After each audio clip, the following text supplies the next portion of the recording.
तो आज हम स्टार्ट करने जा रहे हैं chapter number 13 of class 12th physics, that is nuclei. तो न्यूक्लिया के अंदर जो सीबीएसई है उसने काफ़ी ज़्यादा सिलेबस को रिड्यूस कर दिया, सिग्निफिकेंटली सिलेबस को रिड्यूस कर दिया है।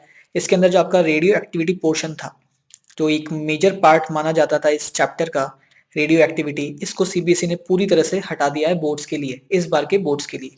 ठीक है, तो इस बार जो बोर्ड्स होंगे उसके अंदर आपको न्यूक्लियर चैप्टर से, रेडियो एक्टिविटी से कोई भी सवाल नहीं आएगा। ठीक है, तो रेडियो एक्टिविटी को छोड़कर जितना भी पार्ट है वो सब अपने न्यूक्लियाई में है। क्या क्या है वो, तो मैं आपको इंपॉर्टेंट पॉइंट्स बता दूं। तो आपके पास एक तो कंपोजिशन, ठीक है, कंपोजिशन ऑफ न्यूक्लियस। तो न्यूक्लियस के अंदर क्या होता है, हम न्यूक्लियॉन्स की बात करेंगे, कंपोजिशन ऑफ न्यूक्लियस। इसके बाद आ जाता है आपके पास size of nucleus, size of nucleus की साइज की कैसे वेरी करती है, इसका फॉर्मूला क्या है, साइज ऑफ न्यूक्लियस। उसके बाद आएगा आपके पास mass energy relation, mass energy relation. ये जो मास एनर्जी रिलेशन है ये साइंटिस्ट आइंस्टीन ने अपने को दिया था, काफी इंपॉर्टेंट रिलेशन है। ठीक है, इसके बाद अपने पास जो एनसीईआरटी बुक के अकॉर्डिंग रेडियो एक्टिविटी पोर्शन आता था वो स्किप कर रहे हैं अपन, क्योंकि एनसीईआरटी ने उसको हटा दिया है। इसके बाद अपने पास सीधा आ जाते हैं न्यूक्लियर फोर्स पर। ठीक है, तो इसके जो 3 बेसिक पॉइंट्स हैं, ठीक है, न्यूक्लियर फोर्स को जो डिफाइन करते हैं उनके बारे में हम पढ़ेंगे। इसके बाद आपके पास आता है फिजन, जो कि अब शायद रेडियो एक्टिविटी को हटाने के बाद अब सबसे इंपॉर्टेंट पॉइंट बन चुका है इस चैप्टर का। तो फिजन आपको अच्छे से पढ़ना है, इसको अपन लास्ट में पढ़ेंगे क्योंकि उसके लिए अपने को ये सारे पोर्शन कवर करने जरूरी है। ठीक है, तो फिजन अपन पढ़ेंगे लास्ट में। इसके बाद आपको थोड़ा सा दिया हुआ है फ्यूजन के बारे में, फ्यूजन के बारे में, है ना। तो इसके बारे में मैं आपको थोड़ा सा बताऊंगा। तो जो फिजन है वो अपन अर्थ के ऊपर करवा सकते हैं, है ना। जैसे न्यूक्लियर रिएक्टर्स के बारे में अपन पढ़ेंगे। न्यूक्लियर रिएक्टर्स में जैसे अपन इलेक्ट्रिसिटी को जनरेट करते हैं न्यूक्लियर एनर्जी से, तो न्यूक्लियर रिएक्टर के अंदर वो जनरेट होती है। तो कौन सा प्रोसेस है वो, फिजन। तो फिजन अपने लिए काफी इंपॉर्टेंट प्रोसेस है, क्योंकि अर्थ पे अपन उससे इलेक्ट्रिसिटी जनरेट करते हैं। ठीक है, फ्यूजन जो है ये अर्थ पे नहीं होता, ये सन पे होता है या फिर स्टार्स पे होता है। ठीक है ना, ये ऐसा क्यों है इसके बारे में अपन डिस्कस करेंगे बाद में जब इसके बारे में पढ़ेंगे। तो सबसे पहले चलते हैं अपन कंपोजिशन ऑफ न्यूक्लियस पर। तो एटम जो है, एटम का मैंने आपको बताया था कि पिछले चैप्टर के अंदर कि एटम का जो मोस्ट ऑफ द पार्ट है पॉजिटिव चार्ज, है ना, वो बिल्कुल सेंटर में प्रेजेंट होता है। ठीक है, जिसको हम क्या बोलते हैं, न्यूक्लियस बोलते हैं, जिनको हम क्या बोलते हैं, न्यूक्लियस कहते हैं। तो ये एक तो पॉजिटिव चार्ज है, आपको पता है ना, इसके अंदर प्रोटॉन्स न्यूट्रॉन्स होते हैं, आपको ये भी पता है, इसके बारे में आपको बताऊंगा अभी। ठीक है, और ये जो न्यूक्लियस है इसका जो मास है ना, वो 99.9% होता है किसका, एटम का। मतलब एटम का मास अगर 100% है तो 99.9% मास कहाँ रहेगा, न्यूक्लियस के पास रहेगा। ठीक है, तो अगर एटम का मास 100% है तो 99.9% मास किसके पास है, न्यूक्लियस के पास है ना। तो आप कह सकते हो कि जो अगर हम रिलेशंस की बात करें, रेडियस की बात करें, तो रेडियस ऑफ एटम जो अपन ने पिछले चैप्टर में निकाला था कि रेडियस ऑफ एटम जो आया था वो रफली आया था 10⁴ of radius of nucleus. Radius of nucleus, ये तो आपकी रेडियस ऑफ न्यूक्लियस हो गई, रेडियस ऑफ न्यूक्लियस हो गई, और ये आपकी हो गई रेडियस ऑफ एटम। तो ये कुछ रिलेशन निकल कर आया था अपने पास पिछले चैप्टर में एटम्स में। ठीक है, अब और इससे आप ये प्रूफ करना चाहो कि आपका जो मोस्ट ऑफ द पार्ट जो है एटम का वो एम्प्टी है, मोस्ट ऑफ द पार्ट जो है एटम का वो एम्प्टी, तो कैसे प्रूव कर सकते हो, वॉल्यूम से। अगर मैं वॉल्यूम निकालूं एटम का और वॉल्यूम निकालूं न्यूक्लियस का, तो मैं देख सकता हूं कि जो बचा हुआ वॉल्यूम है वो कितना है।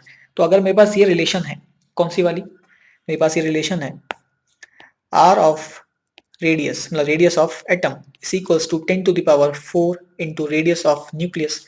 तो अगर मैं इन दोनों को क्यूब कर दूं, है ना, मुझे फॉर्मूला बनाना है वॉल्यूम का, तो इन दोनों को मैं क्यूब कर देता हूं, आर ए का cube is equals to 10⁴ into R N का क्यूब। तो यहां से आपके पास आ जाएगा आर ए का क्यूब, ये आ जाएगा बस 10⁴ का क्यूब कितना होगा, 10⁻12 इंटू आर एन का क्यूब। यहां से आपके पास आ जाएगा, अगर ये रिलेशन आपके पास है ना, आर क्यूब अपने पास बन चुका है, तो फॉर्मूला जो होता था वॉल्यूम का वो कितना होता है, वॉल्यूम का फॉर्मूला 4/3 पाई आर क्यूब। तो मुझे 4/3 पाई मल्टीप्लाई करना पड़ेगा दोनों साइड्स ताकि वॉल्यूम बन जाए। तो 4/3 पाई आर ए का cube is equals to 10⁻12 into 4/3 pi R N का क्यूब। तो दोनों साइड मैंने 4/3 पाई का मल्टीप्लाई कर दिया है। तो अगर आप ध्यान से देखो तो ये आपके पास जो ये टर्म बनी, कौन सी वाली, ये वाली टर्म बनी, ये क्या है, वॉल्यूम ऑफ एटम है। और ये जो आपके पास टर्म बनी ये क्या है, वॉल्यूम ऑफ न्यूक्लियस है। तो आप यहां से लिख सकते हो कि वॉल्यूम ऑफ एटम इज रफली 10⁻12 times of volume of nucleus. तो मतलब एटम का जो वॉल्यूम है वो कितना ज्यादा बड़ा है, 10⁻12 टाइम्स ज्यादा बड़ा है किससे, वॉल्यूम ऑफ न्यूक्लियस से। और इसी चीज से हम कह सकते हैं कि आपका जो मोस्ट ऑफ द पार्ट है किसका, एटम का, वो क्या है, एम्प्टी है, खाली है। ठीक है, और मोस्ट ऑफ द मास जो है कॉन्स्टिट्यूट करता है एटम, वो कहां पर होता है, उसका 99.9% मास जो होता है वो न्यूक्लियस के अंदर होता है। तो ये न्यूक्लियस के बारे में एक बेसिक सी जानकारी है।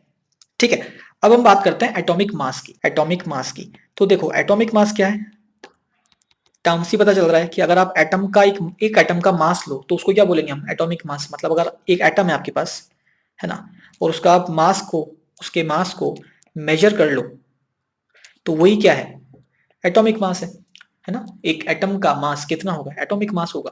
बट एक्चुअली होता क्या है कि आपका जो यूनिट्स होते हैं मेजरिंग के, अपन जैसे जो सामान नापते हैं वो किस में नापते हैं, केजी में नापते हैं, ग्राम के अंदर नापते हैं, क्विंटल के अंदर, टन्स के अंदर नापते हैं। ठीक है, पर ये बहुत बड़े बड़े यूनिट्स, अपने को पता है कि जो एटम्स हैं वो काफी स्मॉल हैं। ठीक है, और इसी वजह से उनका जो मास होगा वो भी बहुत कम होगा। तो उनको केजी में नापना वो फिजिबल नहीं है ना, क्योंकि इतना कम आएगा, उसको लिखने में बार बार 10⁻−30 36 ऐसा लगाओगे आप, है ना। तो उसके लिए क्या करते हैं कि मास जो है, आप एटॉमिक मास इतना छोटा है आपके पास, एटॉमिक मास एक एटम का, तो उसको अपन ने एक छोटी यूनिट में कन्वर्ट कर लिया। ठीक है, तो कैसे करा, एटॉमिक मास यूनिट से, इसको अपन एएमयू बोलते हैं, या फिर आप इसको ऐसे भी लिख सकते हैं म्यू से। ठीक है, तो ये एटॉमिक मास यूनिट है। एटॉमिक मास यूनिट क्या है, बिल्कुल केजी जैसे, जैसे केजी है, जैसे ग्राम है, वैसे ही एक एएमयू भी यूनिट है। ठीक है, तो आपका जो एटॉमिक मास यूनिट होता है एएमयू, ठीक है ना, एटॉमिक मास यूनिट, या फिर आप यूज लिख सकते हैं इसको, वो किसके बराबर होता है, mass of 1 carbon 12 atom divided by 12।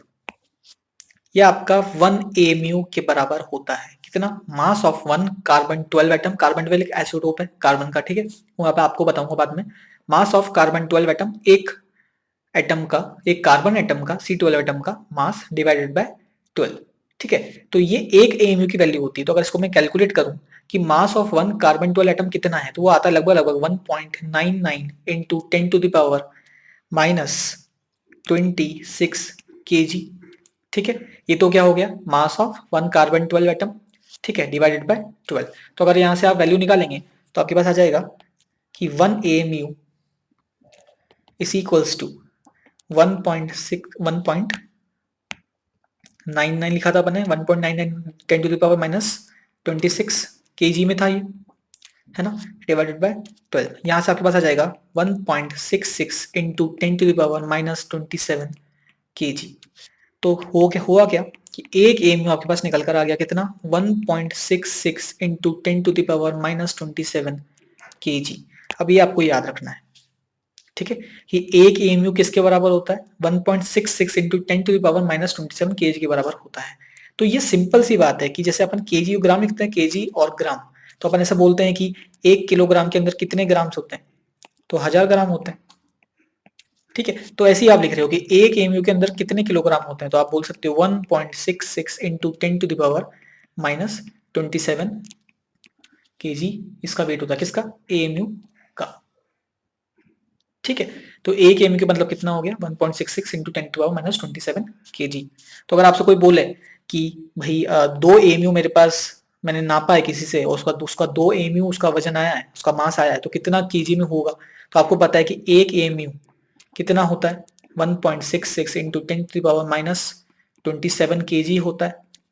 तो 2 एएमयू कितना होगा, 2 एएमयू होगा 2 इंटू 1.66 इंटू 10⁻−27 केजी। ठीक है, तो काफी कन्वीनियंट हो गया। मतलब अगर आप इसको कैसे, अगर एएमयू को लिखना चाहते हैं आप, तो कैसे लिखते हैं, या तो ऐसे लिखो या फिर 1 एएमयू लिख दो सीधा। तो कितना कन्वीनियंट है ये लिखना, है ना, 1 एएमयू। तो अपन क्योंकि एटम्स की बात कर रहे हैं सिर्फ, है ना, अपन कंपैरिजन तो कर नहीं रहे हैं कि अपन एक दाल को नाप रहे हैं और एक एटम को नाप रहे हैं, अपन तो एटम्स और एटम्स को ही नाप रहे हैं। तो आपस में उनके रिलेशन कैसे हुए, एक में 1 एएमयू है तो दूसरे में 10 एएमयू होगा, तो कुल मिला के वो इंटीग्रल मल्टीपल हो गए। ठीक है, तो आपको इस बारे में पता होना चाहिए। ठीक है, तो ये बात होगी आपकी एटॉमिक मास यूनिट की। तो एटॉमिक मास यूनिट कुछ भी नहीं, एक यूनिट है, जैसे किलोग्राम, ग्राम। जिस तरह से एटॉमिक मास यूनिट एक यूनिट है जिसमें अपन एटम्स को नापते हैं, ठीक है। तो ये वैल्यू जो है आपको याद होनी चाहिए, कौन सी, 1.66 इंटू 10⁻⁻27 kg, ठीक है। अब हम बात करेंगे नेक्स्ट इंपॉर्टेंट टॉपिक की, वो है एटॉमिक नंबर। एटॉमिक नंबर जिसको हम Z से भी रिप्रेजेंट करते हैं, किससे, Z से, ठीक है। तो एटॉमिक नंबर क्या है? एटॉमिक नंबर है नंबर ऑफ प्रोटॉन्स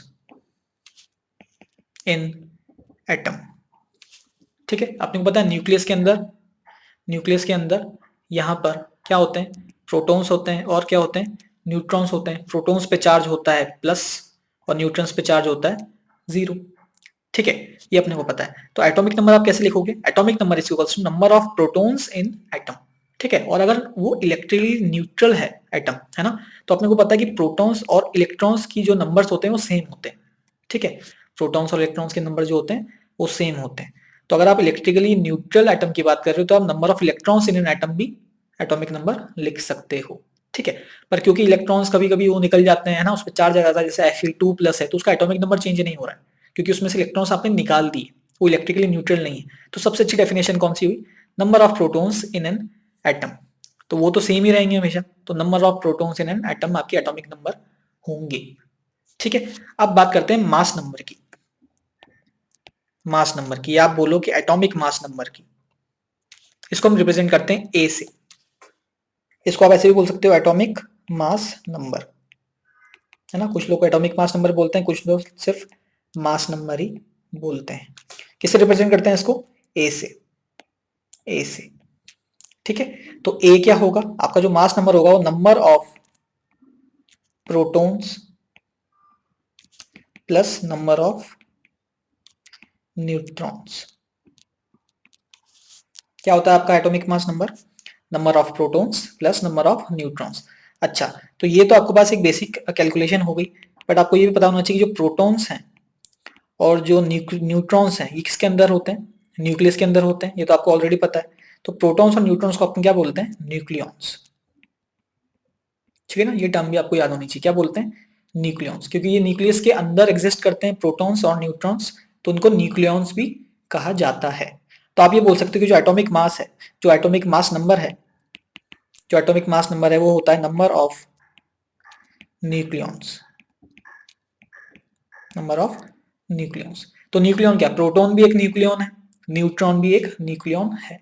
तो अपन ऐसा सीधा बोल सकते हैं कि जो एटॉमिक मास नंबर होता है वो होता है नंबर ऑफ न्यूक्लियॉन्स के बराबर। तो मान लो कि किसी एटम के पास 2 प्रोटॉन है ना, 2 प्रोटॉन है और 2 न्यूट्रॉन है, तो आपके पास एटॉमिक मास नंबर होगा कितना होगा, 4 होगा, क्योंकि 2 प्रोटॉन है और 2 न्यूट्रॉन है, ठीक है। तो ये एक एटॉमिक मास नंबर की बेसिक डेफिनेशन है, ठीक है।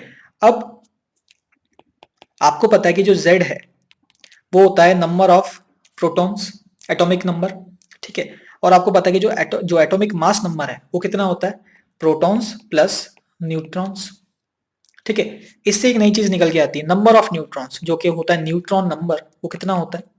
अगर आप ये वाली इक्वेशन में से इस इक्वेशन को माइनस कर देंगे तो आपके पास आ जाएगा a माइनस जेड, कितना आ जाएगा, p plus N minus P, तो ये p से p कट गया और आपके पास आ गया a minus Z is equals to N.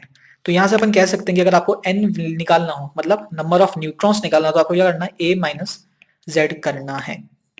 क्या करना है, a माइनस जेड। तो अगर आपको किसी न्यूक्लियॉन्स आपको गिवन है ना, और आपको एटॉमिक नंबर भी आपको गिवन है, तो आपको मास नंबर और एटॉमिक नंबर दोनों गिवन है।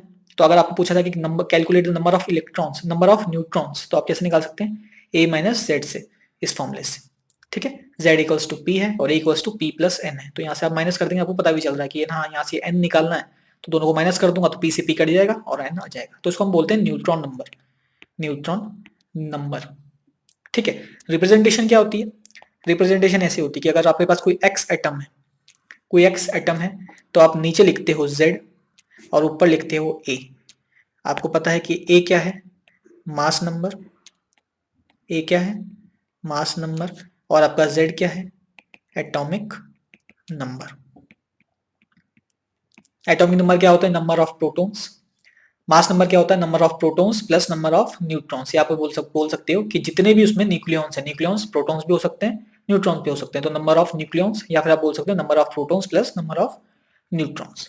ठीक है, तो इसको ऐसा रिप्रेजेंट करते हैं। तो अगर आपके पास कोई एक एग्जांपल अगर मैं लूं तो आप ऐसा बोल सकते हो कि Hg 198 बाय ये 80, तो ऐसा कोई रिप्रेजेंटेशन आपको गिवन है एग्जांपल में, है ना, 198 Hg 80। तो इसका मतलब क्या है कि आपका जो A है वो कितना है ऊपर 198 और आपके पास जो Z है वो कितना है 80।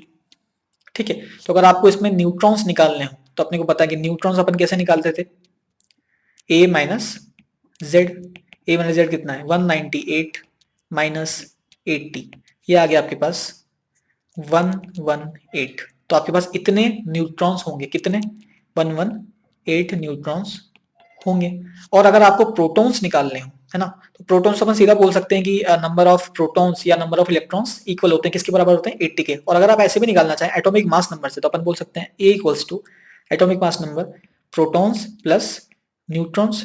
तो एटॉमिक मास नंबर कितना गिवन था आपको 198 गिवन था, तो 198 is equals to proton plus neutron. Proton कितने हैं अपने को निकालना है और न्यूट्रॉन कितने 118। तो यहाँ से आप निकालोगे तो आपके पास प्रोटॉन की वैल्यू फिर से क्या आ जाएगी 80 आ जाएगी, जो कि एटॉमिक मास नंबर था, एटॉमिक नंबर था Z। ठीक है, तो यहाँ से अपने पास इसकी वैल्यू आ गई। ठीक है, तो एक बेसिक इंफॉर्मेशन है, तो आपको कोई भी न्यूक्लियस वो दे सकते हैं, है ना, ये एक आपको एटम गिवन है और इसी रिप्रेजेंटेशन उन्होंने दे दी, आपको ये पढ़ना आना चाहिए कि रिप्रेजेंटेशन क्या बता रहा है, इसमें एटॉमिक मास नंबर आप कैसे लिखोगे और इसका जो Z है वो कहाँ पर लिखा हुआ है। तो बेसिक रिप्रेजेंटेशन जो है वो आपको याद होनी चाहिए। ठीक है, अब हम बात करते हैं आइसोटोप्स के बारे में। किसके बारे में, आइसोटोप्स। तो बच्चे काफी कंफ्यूज होते हैं आइसोटोप्स के अंदर। आइसोटोप्स कुछ भी नहीं है यार, आइसोटोप्स का मतलब है कि अगर आपका जो Z है मतलब एटॉमिक नंबर वो है, अगर वो सेम है दो स्पीशीज का, तो वो क्या होंगे आइसोटोप्स होंगे। इसका मतलब क्या है कि Z मैंने सेम करा है, मैंने A सेम नहीं करा है ना। Z सेम करने का मतलब है कि मैंने प्रोटॉन्स का नंबर सेम कर दिया है ना। Z क्या होता था नंबर ऑफ प्रोटॉन्स, तो Z अगर सेम है तो प्रोटॉन्स का नंबर भी क्या है सेम है। ठीक है, प्रोटॉन्स का नंबर भी क्या है सेम है। अब देखना, अब अगर मैं एक एग्जांपल लूं आपके सामने 1H1 1H2 और 1H3, ये अपन एग्जांपल लें, है ना। तो इसको अपन आपको पहले तो याद होना चाहिए कि इसको हम बोलते हैं प्रोटियम, इसको हम बोलते हैं ड्यूटेरियम,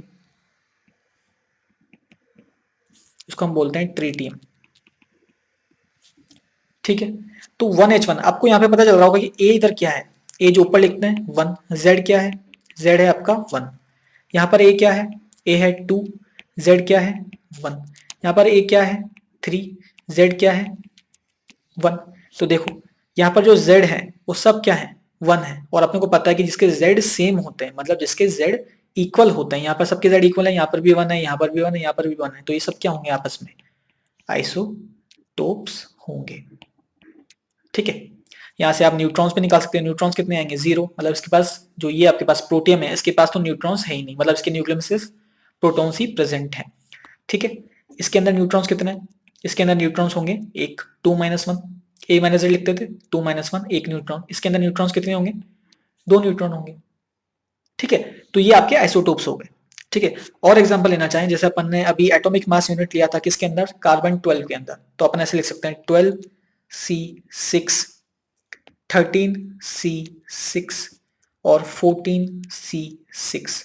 तो अगर मैं यहां से निकालूं कि A कितना है इसमें, A है इसमें 12 और Z है इसका 6, इसमें A है 13, इसमें Z है 6, इसमें A है 14 और इसमें Z है 6। तो यहां से भी आप देख सकते हो कि ये जो Z है इन सबके इन तीनों के जो Z है वो क्या है सेम है। इसका मतलब है ये क्या है आपस में आइसोटोप्स है। क्या है आपस में आइसोटोप्स। इसके न्यूट्रॉन्स आप कैलकुलेट कर सकते हैं, न्यूट्रॉन्स कितने होंगे नंबर ऑफ न्यूट्रॉन्स 6 होंगे। ठीक है, इसमें नंबर ऑफ न्यूट्रॉन्स कितने होंगे 7 होंगे, और इसमें नंबर ऑफ न्यूट्रॉन्स कितने होंगे 8 होंगे। ठीक है, तो बेसिकली आपको Z जो है वो सेम होना चाहिए। तो आपको अगर रिप्रेजेंटेशन पढ़ना आता है तो आप सीधा बोल सकते हो कि यहाँ 6 6 6 है तो वो आइसोटोप्स है। ठीक है, तो ये आइसोटोप्स की बात हो गई। तो अगर मैं क्लोरीन की बात करूं, किसकी क्लोरीन की, तो क्लोरीन के भी कुछ आइसोटोप्स होंगे। उनके आइसोटोप्स जो पाए जाते हैं नेचर के अंदर वो होता है Cl 3517 और एक होता है Cl 3717, है ना। तो इसके अंदर अगर मैं A लिखूं तो इसका A है 35, इसका जो Z है वो कितना है 17, ठीक है 17, और इसका जो A है वो कितना है 37, और इसका Z है जो एटॉमिक नंबर है वो कितना है 17। तो मतलब ये इसके Z दोनों सेम है, इसका मतलब ये क्या है आइसोटोप्स है, ठीक है। पर अब मुझे एटॉमिक मास निकालना है। भाई ये दोनों नेचर में एग्जिस्ट करते हैं, तो भाई ये दोनों जो हैं आइसोटोप्स ही नेचर में एग्जिस्ट करते हैं, ठीक है। तो अपने को पता है कि अगर मैं इसका मास निकालूंगा, है ना, इसका मास निकालूंगा और इसका मास निकालूंगा, दोनों अलग अलग आएंगे। पर मुझे तो chlorine as a in general use करना है कि क्लोरीन मुझे दिया जाए तो मैं उसका सीधा एटॉमिक मास लिख सकूं, ठीक है। तो इसके लिए एवरेज निकाला जाता है। तो सबसे पहले तो आपको ये पता होना चाहिए कि जो क्लोरीन 3517 है, इसका जो मास निकाला जाता है, मास किससे निकाला जाता है, मास स्पेक्ट्रोमीटर से निकाला जाता है, ठीक है। ये आपको याद होना चाहिए, मास स्पेक्ट्रोमीटर से निकाला जाता है। तो इसका जो मास आया था निकाल कर वो आया था 34.98 एमयू, ठीक है, ये निकाला। और जो आपका 37 Cl 17 है, इसका जो मास निकला था वो आया था 36.98 एमयू, ठीक है 36.98 एमयू। तो इसका मास अलग आया, इसका मास अलग आया, पर मुझे तो एक ही क्लोरीन का मास कैलकुलेट करना है कि अगर बाई चांस मैंने कोई क्लोरीन उठाया तो उसका एटॉमिक मास यूनिट कितना होगा, वो मुझे इतना याद करना है, ठीक है।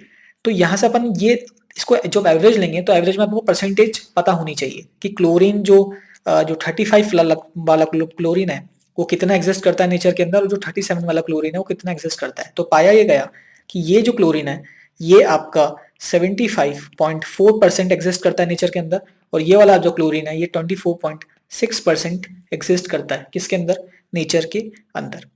कितना 75.4, कौन सा वाला 35 वाला, और 37 वाला कितना एग्जिस्ट करता है 24.6। 100% में से 24.6 ये वाला है, और 100% में से रिमेनिंग जो है वो 75.4 कौन सा है 35 वाला है। तो अगर आपको सिंगल एटॉमिक मास यूनिट निकालनी हो क्लोरीन की, अगर आपको सिंपली दी जाए क्लोरीन की एटॉमिक मास यूनिट बताओ तो कितनी है, तो आपको क्या लेना पड़ेगा, एवरेज लेना पड़ेगा, है ना, किसके हिसाब से, अबंडेंस के हिसाब से।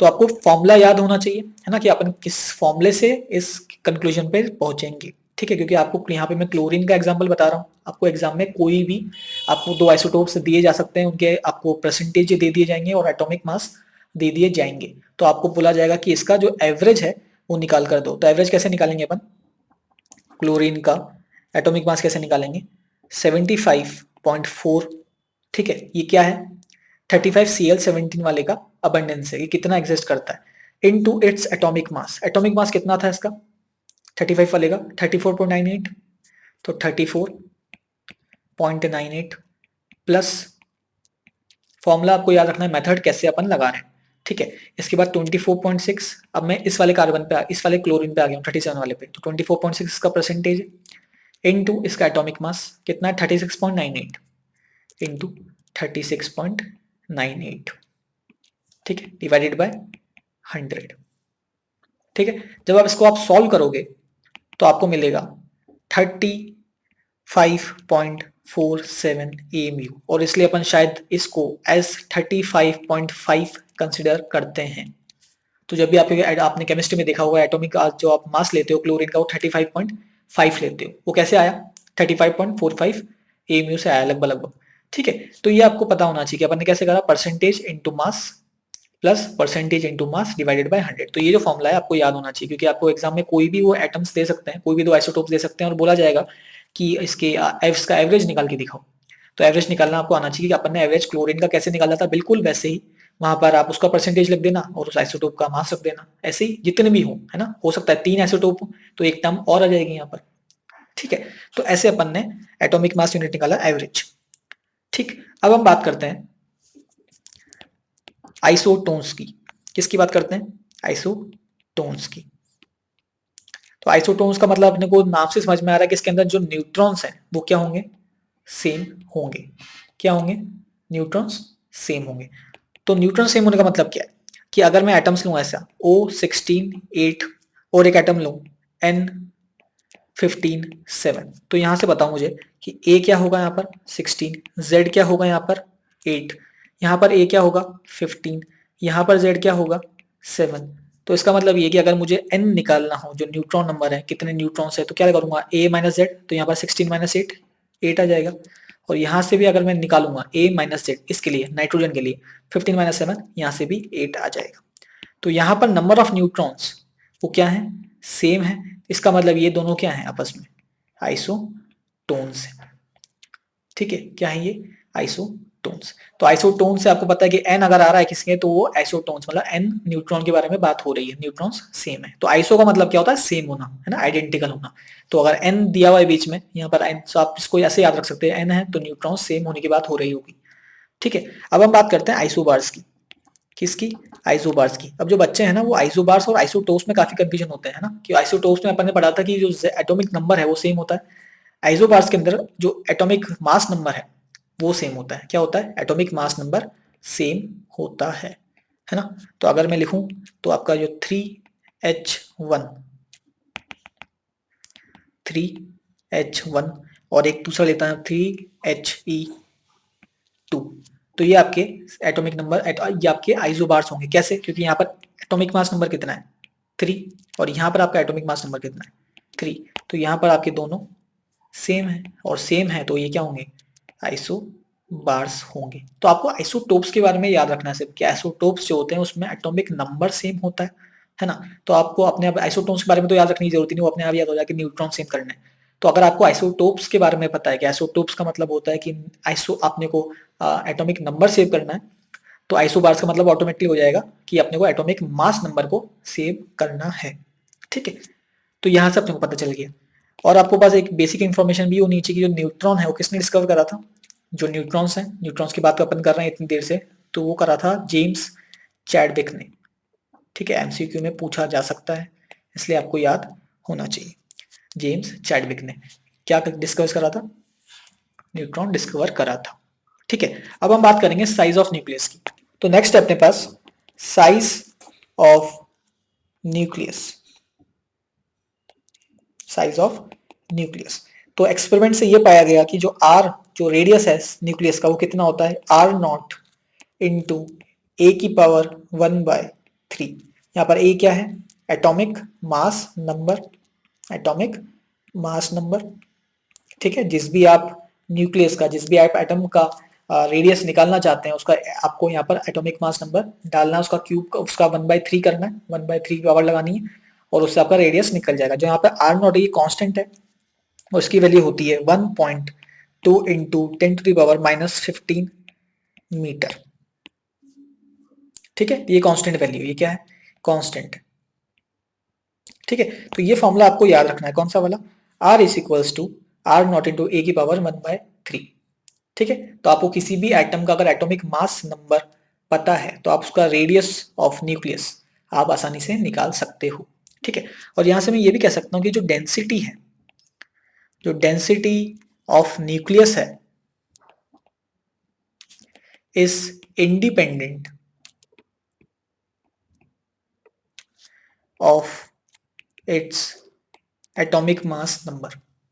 क्या बोल रहा हूं मैं, कि density of nucleus is independent of its atomic mass number. मतलब जो डेंसिटी है वो हर न्यूक्लियस की लगभग लगभग कितनी है, सेम ही है। कैसे बोल सकते हैं अपन, अपने पास रिलेशन था R is equals to R naught into A की पावर 1/3, ये अपने पास रिलेशन था।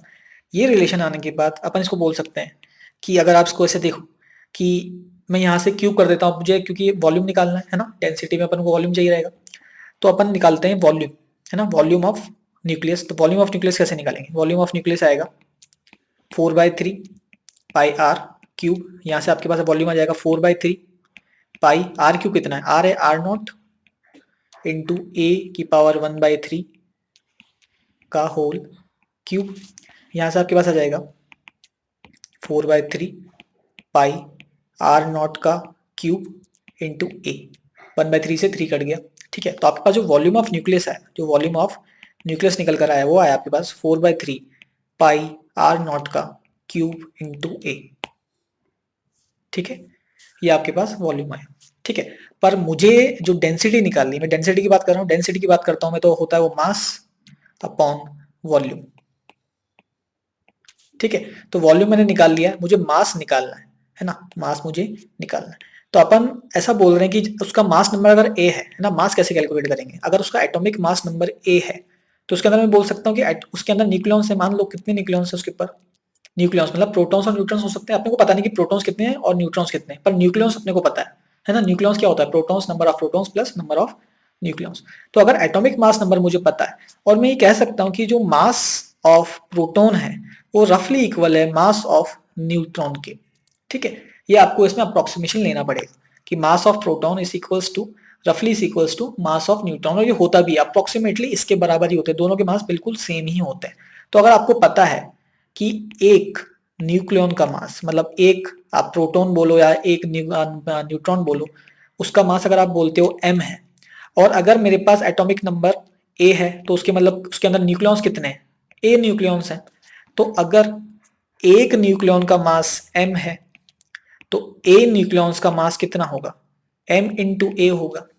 कैसे निकाला, m न्यूक्लियॉन्स कैसे आए, a न्यूक्लियॉन्स कैसे आए, क्योंकि एटॉमिक मास नंबर कितना है अपने पास a है, एटॉमिक मास नंबर का मतलब होता है number of protons plus number of neutrons, और ये कितने होते हैं न्यूक्लियॉन्स टोटल। तो मैं कह रहा हूं कि एक न्यूक्लियॉन का मास m है तो मेरे पास कितने न्यूक्लियॉन्स हैं, a न्यूक्लियॉन्स हैं, है ना, प्रोटॉन्स प्लस न्यूट्रॉन्स, तो एक का m है तो तो a का कितना होगा, तो a न्यूक्लियॉन्स का कितना होगा, m इंटू ए होगा, ठीक है। तो मेरे पास ये रिलेशन आ गया कि जो मास होगा वो कितना होगा, m इंटू ए होगा। अब यहाँ से डेंसिटी में निकाल सकता हूँ, डेंसिटी होता है मास बाय वॉल्यूम, तो मास मेरे पास है m इंटू ए अपॉन मेरे पास जो वॉल्यूम आया था वो आया था 4/3 पाई आर नॉट का क्यूब अपॉन ए, तो यहाँ से ए से कट गया और आपके पास जो रिलेशन आया वो आया m upon 4/3 pi R nought का क्यूब। तो यहाँ पर जो मास है वो किसका है, मास ऑफ प्रोटॉन, जो कि रफली इक्वल है किसके, मास ऑफ न्यूट्रॉन के। तो आपको पता है कि मास ऑफ प्रोटॉन तो कांस्टेंट होता है, आर नॉट भी कांस्टेंट होता है, ये तो कांस्टेंट है ही। तो ये जो पूरी वैल्यू है डेंसिटी की वो क्या है, एक कांस्टेंट है, तो डेंसिटी की वैल्यू क्या है, एक कांस्टेंट। तो आप कोई सा भी न्यूक्लियस ले लो, कोई सा भी न्यूक्लियस ले लो, उसका जो डेंसिटी होगी वो क्या होगी, कांस्टेंट होगी। मतलब हाइड्रोजन का जो न्यूक्लियस है उसकी डेंसिटी भी सेम है किसके, कार्बन के न्यूक्लियस के, ठीक है। और इसकी वैल्यू भी निकाल सकते हैं क्योंकि कांस्टेंट है, तो वैल्यू भी निकाल सकते हैं। वैल्यू कितनी आती है इसकी, वैल्यू आती है इसकी 2.3 इंटू 10⁻17 kg मीटर 3 इतनी आपके पास डेंसिटी आती है किसकी, न्यूक्लियस की। तो ये कांस्टेंट वैल्यू, ठीक है। तो एग्जांपल गिवन है किसके अंदर, एनसीईआरटी के अंदर, जिसके अंदर आपको बोला गया कि एक Fe का एटम है जिसका आपको मास गिवन है ना, टोटल मास आपको गिवन है कितना 55.85 एमयू, आपको उसका मास गिवन है, ठीक है। और आपको उसका एटॉमिक मास नंबर भी गिवन है, कितना गिवन है, एटॉमिक मास नंबर उसका गिवन है 56, मतलब ये कितना है, number of nucleons, number of nucleons, ठीक है। आपसे पूछा गया है फाइंड डेंसिटी, फाइंड रो, फाइंड डेंसिटी, ठीक है। तो वैसे तो आपको पता है कि हर एटम का जो डेंसिटी होती है, हर न्यूक्लियस की जो डेंसिटी होती है वो सेम होती है, तो आप सीधा बोल सकते हो कि कितनी होती है, 2.3 into 10⁻17 coulomb into KG metre minus होती है, मीटर 3 माइनस, ठीक है।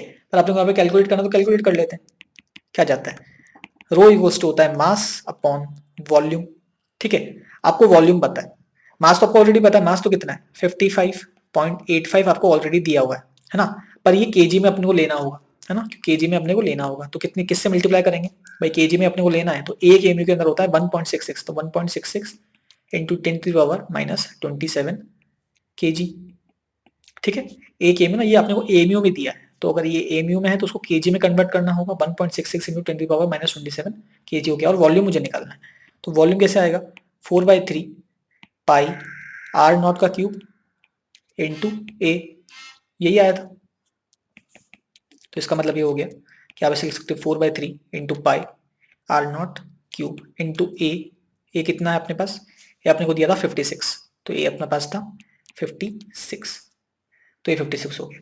अब वैल्यू पुट करनी है, रो की इक्वल्स टू आ जाएगा आपके पास 55.85 इंटू 1.66 इंटू 10⁻27 अपॉन वॉल्यूम कितना है 4/3 इंटू पाई कितना होता है 3.14 इंटू आर नोट कितना होता है 1.2 इंटू 10⁻15 का क्यूब इंटू 56, ये -15 होगा ना अगर आर नॉट की वैल्यू, ठीक है। तो जब इसको आप सॉल्व करोगे तो आपके पास वैल्यू आएगी लगभग 2.29 इंटू 10⁻17 को log kg by metre cube, जो कि लगभग इसके इक्वल है 2.3 into 10⁻17 kg by metre cube के। तो अपन ने अभी रिलेशन निकाला था जो कांस्टेंट, वो वही आ गया है ना, वापस सॉल्व करके भी वही आ गया, ठीक है। तो ये क्वेश्चन आपको एग्जांपल में गिवन था। एक और एग्जांपल जो साइज ऑफ न्यूक्लियस से आ सकता है, वो आपको बोल सकता है कि ये एक एक्स एटम है जिसका जो एटॉमिक मास नंबर है वो कितना है 27 है, और एक वाई एटम है जिसका जो एटॉमिक मास नंबर है वो 64 गिवन है। तो आपको बोला जाए कि find R of X upon R of Y, radius of nucleus of X upon radius of nucleus of Y, ये आपको निकालना है। तो बड़ा सिंपल है, कैसे निकालेंगे, अपने को पता है कि आर एक्स क्या होता है, आर नॉट इंटू ए की पावर 1/3, मतलब 27 की पावर 1/3, ये कितना आ जाएगा, आर नॉट इंटू 3 आ जाएगा। 27 की पावर 1/3 कितना होता है 3, 3 इंटू 3 इंटू 3, ठीक है। और आर वाई कितना आएगा, आर नॉट इंटू 64 की पावर 1/3, तो ये आ जाएगा आपके पास R naught into 4, 4 into 4 into 4 64 है ना। तो 4 की पावर 64 की पावर 1/3, यहाँ पे 4 निकल कर आ जाएगा। तो R X upon R Y कितना हो गया आपके पास, R naught into 3 upon R naught into 4, तो आपके पास आंसर आ गया 3/4। तो फाइनल आंसर जो आपके पास आया वो कितना आया, R X upon R Y equals to 3/4। तो ये आपके पास आंसर आ गया, ठीक है। तो साइज ऑफ न्यूक्लियस से आपके पास ऐसे दो तरह के क्वेश्चंस बन सकते हैं, जिसमें से ये काफी फ्रीक्वेंट पूछा जा सकता है ना। तो ये काफी सिंपल है, आपको बस ये रिलेशन याद होना चाहिए, कौन सा वाला, R is equals to R naught into A की पावर 1/3। तो नेक्स्ट है अपने पास mass energy relation, mass energy relation, ये आइंस्टीन ने दिया था, ठीक है, मास एनर्जी रिलेशन।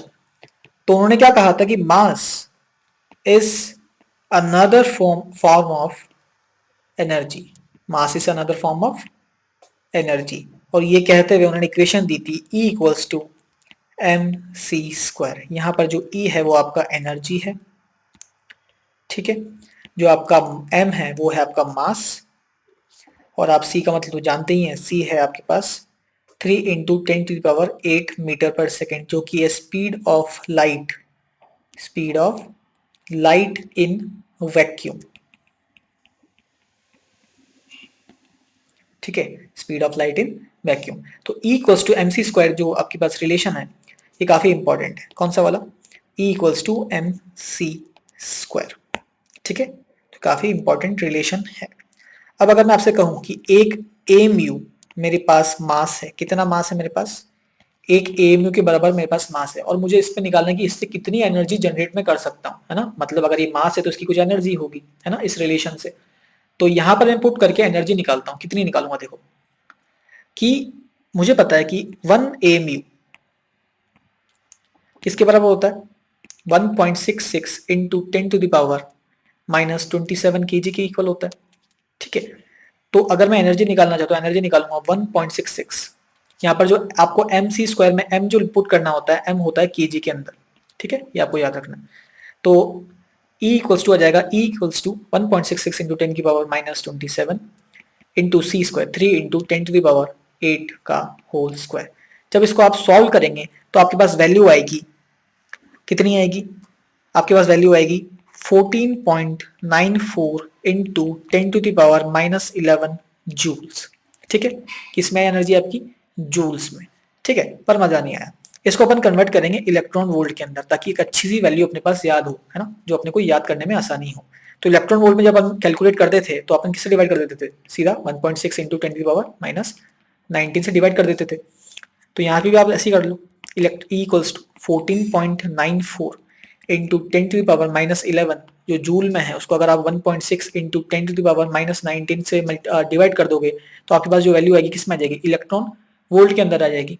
और ये आपके पास वैल्यू आती है, कितनी आती है, 9.3375 इंटू 10⁸ इलेक्ट्रॉन वोल्ट, इतनी वैल्यू हो जाती है आपके पास इलेक्ट्रॉन वोल्ट। इसको भी अपन और अच्छे से फॉर्मेट में लिख सकते हैं, कैसे 10 टू पावर 8 है, यहाँ से 10 टू पावर 6 अलग निकाल लो और 10 टू पावर 2 अलग निकाल लो, ये तो हो जाएगा आपके पास मेगा, है ना, मेगा लगा देंगे और 10 टू पावर 2 दे दो इसको, तो ये क्या हो जाएगा 9.33 into 9.3375 into 10 to power 2 into 10 to power 6 electron volt.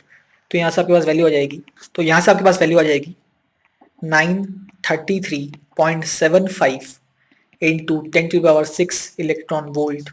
यहाँ से आप लिख सकते हो 933.75 मेगा इलेक्ट्रॉन वोल्ट। तो आपके पास जो एनर्जी आई कितनी आई, energy is equals to 933.75 mega electron volt. ये किससे आई एनर्जी, एक एएमयू से, किससे, एक एएमयू की एनर्जी है ये, ठीक है। मतलब अगर एक एएमयू आप लेते हो तो उसके अंदर कितनी एनर्जी है, 933.75 मेगा इलेक्ट्रॉन वोल्ट उसके पास एनर्जी है, ठीक है। तो ये आपको याद होना चाहिए, क्योंकि अभी अपने को न्यूक्लियर बाइंडिंग एनर्जी तो पढ़ना नहीं है, तो अभी कोई चीज याद करने का इसका मतलब है नहीं, बट ऐसा निकाला जाता था, ठीक है। एग्जाम्पल जो क्वेश्चन के जो आपके एनसीईआरटी में गिवन है वो है 1 ग्राम आपको एक सब्सटेंस दिया हुआ है, उसकी आपको एनर्जी निकालनी, उसमें कितनी एनर्जी है, तो वापस वही बात है इक्वल्स टू mc²। तो यहाँ पर m आपको लेना होगा केजी में, तो आप लिखोगे 10 into 10 to the power -3 into 3 into 10 to the power 8 का होल स्क्वायर।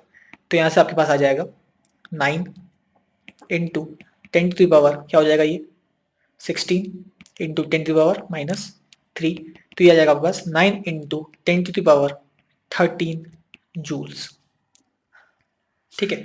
कितना आ गया 9 into 10 to the power 13 joules. तो 1 ग्राम के अंदर कितनी एनर्जी है, 9 into 10 to the power 13 joules की एनर्जी है, ठीक है। तो ये आपका मास एनर्जी रिलेशन है, ठीक है। अब इसके बाद जो आपका पोर्शन आता है वो रेडियो एक्टिविटी आता है, ठीक है। पर रेडियो एक्टिविटी इस बार सिलेबस में नहीं है, तो अपन सीधा जंप करेंगे किस पर, न्यूक्लियर फोर्स पर। किस पर, न्यूक्लियर फोर्स पर, न्यूक्लियर फोर्स पर।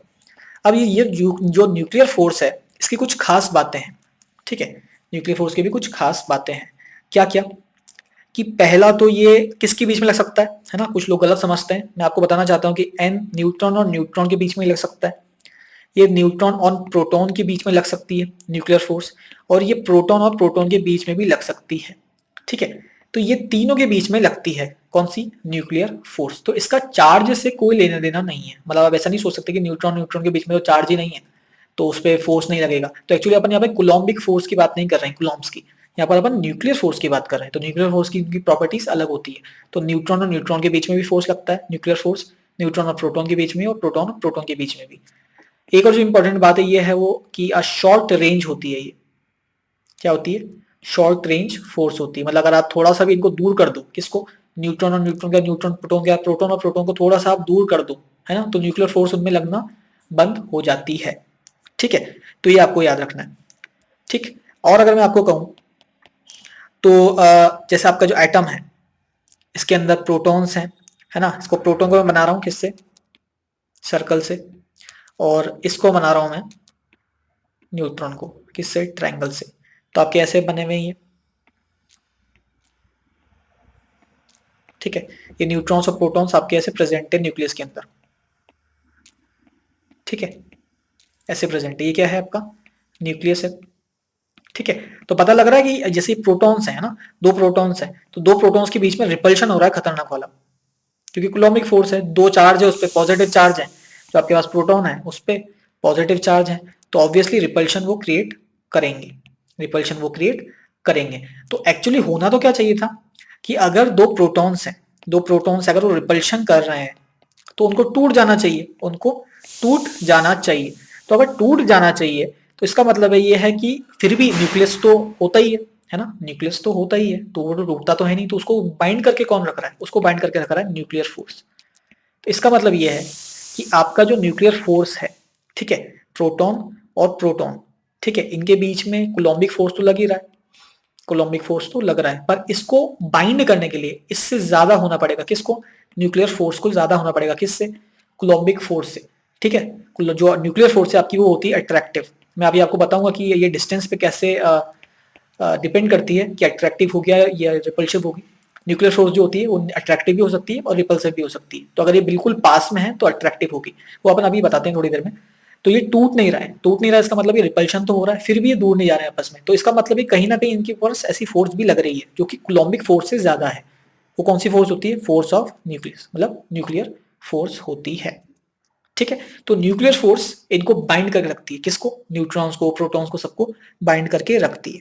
ठीक है, तो अपन बोल सकते हैं कि जो न्यूक्लियर फोर्स है, जो न्यूक्लियर फोर्स है वो एक स्ट्रॉन्ग अट्रैक्टिव फोर्स होती है, स्ट्रॉन्ग अट्रैक्टिव फोर्स होती है। ठीक है, तो ये आपको ध्यान रखना है। तो ये अट्रैक्टिव फोर्स है, कूलम्बिक में इतना रिपल्शन हो रहा है उसको जोड़ के रखना, मतलब अट्रैक्टिव, क्योंकि अगर रिपल्शन ऐसा लग रहा है तो फोर्स कैसे लगेगी? न्यूक्लियर ऐसे लगेगी, तो इसको बड़ा होना पड़ेगा तभी तो नेट इधर आएगा दोनों का, है ना, तभी ये दोनों आपस में बाइंड हो पाएंगे। ठीक है, तो न्यूक्लियर फोर्स के बारे में अपने को इतना पता चल गया। ठीक है, अब जो पॉइंट्स मैं आपको बताना चाहता हूँ न्यूक्लियर फोर्स के बारे में जो एनसीईआरटी में गिवन है वो क्या है? पहला ये कि जो आपका न्यूक्लियर फोर्स होता है, जो आपका न्यूक्लियर फोर्स होता है वो बहुत बड़ा होता है, किससे? कूलम्बिक फोर्स से। ये आपने अभी प्रूव करा है, होना भी चाहिए, क्योंकि अगर कूलम्बिक फोर्स बड़ा होगा तो रिपल्शन के कारण वो टूट जाएंगे, पर न्यूक्लियर फोर्स उनको बाइंड करके रखता है। तो आपका ये पहला पॉइंट है। ठीक है, और ये कूलम्बिक फोर्स क्योंकि ग्रेविटेशनल फोर्स से ज्यादा होता है, तो आप बोल सकते हो कि न्यूक्लियर फोर्स भी ग्रेविटेशनल फोर्स से ज्यादा होता है। तो अगर आप सिंपल रिलेशन बनाए तो nuclear force is greater than Coulombic force is greater than gravitational force. ठीक है, तो इसका रीजन अपने को पता होना चाहिए कि न्यूक्लियर फोर्स क्यों ग्रेटर होना चाहिए, ताकि न्यूक्लियस बाइंड रहे। ठीक है, इसके बाद जो नेक्स्ट पॉइंट है वो ये है कि जो आपका अगर दो जो आपके न्यूक्लियॉन्स हैं, है ना, मैं न्यूक्लियॉन्स ले रहा हूँ, एक न्यूक्लियॉन ये है, एक न्यूक्लियॉन ये है, तो अगर इनके बीच में डिस्टेंस 0.8 FM फीकोमीटर, है ना, फेम्टोमीटर, फेम्टोमीटर से अगर ज्यादा होगा, मतलब अगर आपके पास दो न्यूक्लियस, दो आपके पास न्यूक्लियॉन्स हैं और उनके बीच में जो डिस्टेंस है, उनके बीच में जो डिस्टेंस है, अगर डिस्टेंस 0.8 फेम्टोमीटर से, फेम्टोमीटर कितना होता है? फेम्टोमीटर होता है 10⁻⁻15 मीटर। ठीक है, अगर डी आपका जो है डिस्टेंस बिटवीन टू न्यूक्लियॉन्स अगर 0.8 फेम्टोमीटर से ज्यादा है, तो आपका जो फोर्स लगेगा उसके अंदर वो लगता है अट्रैक्टिव फोर्स। कितना लगता है? Attractive force. और अगर आपका जो डिस्टेंस है बिटवीन टू न्यूक्लियॉन्स अगर वो कम है, किससे? 0.8 फेम्टोमीटर से, तो आपका क्या लगता है? Repulsive force. क्या लगता है? Repulsive force. तो यहां से मैंने आपको बताया था कि जो न्यूक्लियर फोर्स है वो अट्रैक्टिव फोर्स है, स्ट्रॉन्ग अट्रैक्टिव फोर्स। तो बात यहां से क्लियर है कि अगर आपके पास जो डिस्टेंस है दो न्यूक्लियॉन्स के बीच में अगर वो 0.8 से ज्यादा है तो अट्रैक्टिव फोर्स होगी कौन सी? यहाँ पर अपन न्यूक्लियर फोर्स की बात कर रहे हैं, न्यूक्लियर फोर्स की, दो न्यूक्लियॉन्स के बीच में, है ना, दो न्यूक्लियॉन्स के बीच में लग सकती है न्यूक्लियर फोर्स। तो अगर डिस्टेंस उनके बीच में 0.8 FM से ज्यादा है तो अट्रैक्टिव फोर्स होगा, और अगर कम है 0.8 FM से उनका डिस्टेंस बीच में तो रिपल्सिव फोर्स होगा। तो ये आपका सेकंड पॉइंट है। थर्ड पॉइंट क्या है कि अपने को पता है कि जो न्यूक्लियर फोर्स है वो न्यूट्रॉन और न्यूट्रॉन, प्रोटॉन और न्यूट्रॉन और प्रोटॉन और प्रोटॉन के बीच में लगती है। तो अगर मैं इसकी वैल्यू बोलता हूँ F1, इनके बीच में न्यूट्रॉन और न्यूट्रॉन के बीच में न्यूक्लियर फोर्स लग रही है F1, प्रोटॉन और न्यूट्रॉन के बीच में लग रही है F2 और प्रोटॉन और प्रोटॉन के बीच में लग रही है F3। तो थर्ड पॉइंट आपको ये कहता है कि F1 is equals to F2 is equals to F3। मतलब जो न्यूक्लियर फोर्स न्यूट्रॉन और न्यूट्रॉन के बीच में लगती है वो किसके इक्वल होती है? वो लगभग लगभग इक्वल होती है प्रोटॉन और न्यूट्रॉन के बीच में लगने वाली न्यूक्लियर फोर्स के, और वो भी किसके इक्वल होती है? दो प्रोटॉन्स के बीच में लगने वाली न्यूक्लियर फोर्स के। ठीक है, तो कुल मिला के आपका जो न्यूक्लियर फोर्स है वो इलेक्ट्रिक चार्ज पे डिपेंड नहीं करता है ना, इलेक्ट्रिक चार्ज पे डिपेंड नहीं करता है। ठीक है, क्या आप ऐसा सोचो कि यहाँ पे पॉजिटिव है, यहाँ पे पॉजिटिव है तो इसमें फोर्स कम होगी, ऐसा कुछ भी नहीं है। जो आपका न्यूक्लियर फोर्स है वो इलेक्ट्रिक चार्ज के इंडिपेंडेंट काम करता है। ठीक है, तो न्यूट्रॉन और न्यूट्रॉन के बीच में, प्रोटॉन और न्यूट्रॉन के बीच में और प्रोटॉन और प्रोटॉन के बीच में लगने वाली फोर्सेस जो न्यूक्लियर फोर्स होती है वो कितनी होती है? सेम ही होती है। ठीक है, तो ये बात हो गई आपकी न्यूक्लियर फोर्स के बारे में कि वो स्ट्रॉन्ग और अट्रैक्टिव फोर्स है। अपनों को अट्रैक्टिव फोर्स से ही मतलब है। ठीक है, ज्यादा पास आएंगे तो रिपल्सिव फोर्स लगने लग जाएगी, किससे? अपन यहाँ से देखा था। ठीक है, जो आपका फेम्टोमीटर होता है कितना होता है? 10⁻⁻15 मीटर होता है। ठीक है, अब हम बात करते हैं न्यूक्लियर एनर्जी की। किसकी? न्यूक्लियर एनर्जी की। यही मेन टॉपिक है, क्योंकि एक्चुअली अपन न्यूक्लियस के बारे में पढ़ क्यों रहे हैं? उसको अपने को उससे एनर्जी बनानी है। ठीक है, अपने को एनर्जी बनानी है। अपने न्यूक्लियर प्लांट्स देखे होंगे तो उस न्यूक्लियर प्लांट्स के अंदर होता कैसे, मतलब वहां से एनर्जी जनरेट होती कैसे? वो कैसे होती है? न्यूक्लियर एनर्जी से जनरेट होती है। वो न्यूक्लियर एनर्जी जिससे अपनी इलेक्ट्रिसिटी ले रहे हैं। ठीक है, तो अगर आप मैं कंपैरिजन बताऊं तो अगर आप एक किलोग्राम यूरेनियम लें, है ना, और इससे आप न्यूक्लियर एनर्जी बनाएं, तो आपके पास वैल्यू आएगी लगभग 10⁻14 जूल्स। मतलब 1 किलोग्राम यूरेनियम से, है ना, जो कि एक न्यूक्लियर एटम है, तो उससे अपन यूज करते हैं न्यूक्लियर एनर्जी बनाने के लिए। तो अगर 1 किलोग्राम यूरेनियम से आपने न्यूक्लियर एनर्जी बनाई तो कितनी आएगी? 10⁻14 जूल्स इतनी एनर्जी बनेगी। ठीक है। और वहीं पर अगर आपने 1 किलोग्राम कोल को यूज करा, जैसे अपन कोल यूज करते हैं, है ना, थर्मल पावर के लिए, ये न्यूक्लियर पावर है, थर्मल पावर है, 1 किलोग्राम आपने कोल यूज करा तो कितनी एनर्जी बनेगी? 10⁻7 जूल्स। तो आप देख पा रहे हैं कि यहाँ पर कितना ज्यादा डिफरेंस है। मतलब जो न्यूक्लियर से जो न्यूक्लियर एनर्जी अपने को मिल रही है 1 किलोग्राम यूरेनियम से, वो कितनी है? 10⁻7 टाइम्स है किसके? थर्मल एनर्जी की। ठीक है, कितनी है न्यूक्लियर एनर्जी? कितनी है? 10⁻7 टाइम्स ज्यादा है किसके? थर्मल एनर्जी के। यहाँ पे 10⁻7 है, यहाँ पे 10⁻14 है। ठीक है, तो ये कंपैरिजन है। इसलिए न्यूक्लियर एनर्जी बहुत इंपॉर्टेंट है। अपन कम मटेरियल का यूज करके ज्यादा एनर्जी जनरेट कर सकते हैं। ठीक है, तो अब जो न्यूक्लियर रिएक्शंस होती हैं, है ना, अपने को एनर्जी जनरेट करनी होगी तो न्यूक्लियर को अपने को न्यूक्लियर रिएक्शंस परफॉर्म करनी होगी। तो जो न्यूक्लियर रिएक्शंस होती है वो दो टाइप की होती है। न्यूक्लियर रिएक्शंस दो टाइप की होती है। एक होती है आपकी फिजन और एक हाथ होता है आपका फ्यूजन। ठीक है, फ्यूजन का मतलब है, आप पहले फ्यूजन का मतलब समझो। फ्यूजन का मतलब होता है जुड़ना। अपने को पहले पता है ना, मेल्ट होके जुड़ जाते हैं। फ्यूजन मतलब क्या है? दोनों का आसपास, मतलब फ्यूज होना, फ्यूजन होना तो जुड़ना। तो अगर फ्यूजन का मतलब जुड़ना है तो फ्यूजन का मतलब टूटना है। फ्यूजन का मतलब टूटना है। ठीक है, तो सबसे पहले अपन बात करेंगे फिजन के बारे में। फिजन के बारे में, तो फिजन का मतलब मैंने आपको बताया था टूटना। टूटना, तो इसका मतलब यह है कि एक हैवी न्यूक्लियस है। क्या है? एक हैवी न्यूक्लियस। ठीक है, एक हैवी न्यूक्लियस है। अगर इसकी रिएक्शंस में ऐसे करवा दूं कि ये दो पार्ट्स में डिवाइड हो जाए, मतलब इसका न्यूक्लियस दो पार्ट्स में डिवाइड हो जाए, तो इसको हम क्या बोलेंगे? ये फिजन प्रोसेस है। क्या है ये? फिजन प्रोसेस है। मतलब एक हैवी न्यूक्लियस दो स्मॉल न्यूक्लियस के अंदर टूट गया, इसको हम क्या बोलते हैं? फिजन प्रोसेस कहते हैं। तो जब ये फिजन प्रोसेस होता है तब आपकी जो एनर्जी है वो रिलीज होती है। तो सबसे जो इंपॉर्टेंट इसमें फिजन प्रोसेस है वो है अपना जो एनसीईआरटी में गिवन है, न्यूट्रॉन इंड्यूस्ड फिजन प्रोसेस। ठीक है, अब इनको फिजन प्रोसेस कराना है किससे? न्यूट्रॉन से कराना है। ठीक है, तो होता क्या कि जो न्यूट्रॉन्स हैं इसको अपन यूरेनियम पे बॉम्बार्ड करा देते हैं। बॉम्बार्ड मतलब स्ट्राइक कराना, बॉम्बार्डमेंट, बॉम्बार्डमेंट। ठीक है, न्यूट्रॉन को अपन क्या करते हैं? यूरेनियम पे स्ट्राइक कराते हैं और वो फिजन प्रोसेस हो जाता है। ठीक है, तो इसकी एक बेसिक इक्वेशन क्या हो सकती है कि N01 ये न्यूट्रॉन है ना, न्यूट्रॉन प्लस यूरेनियम। यूरेनियम कितना होता है? 92, और उसका जो एटॉमिक मास नंबर होता है वो 235 होता है। जब आप इसको कराएंगे, है ना, आपने इन दोनों क्या करा? ये यूरेनियम लिया आपने, ये रेडियो एक्टिव एक एलिमेंट है, इस पे आपने न्यूट्रॉन को बोम्बार्ड कराया। ठीक है, मतलब उसमें प्लस कर दिया, तो ये क्या बनेगा? U 92 और ऊपर क्या ऐड हो जाएगा? 235 प्लस 1 236। तो ये जो चीज है जो आपके पास बनी, ये काफी अनस्टेबल है। क्या है ये? अनस्टेबल है। तो ये क्या करेगा? ये दो हिस्सों में टूट जाएगा। तो एक तो ये टूटेगा BA56 144 में, है ना, और दूसरा ये टूटेगा 89 क्रिप्टॉन 36 में।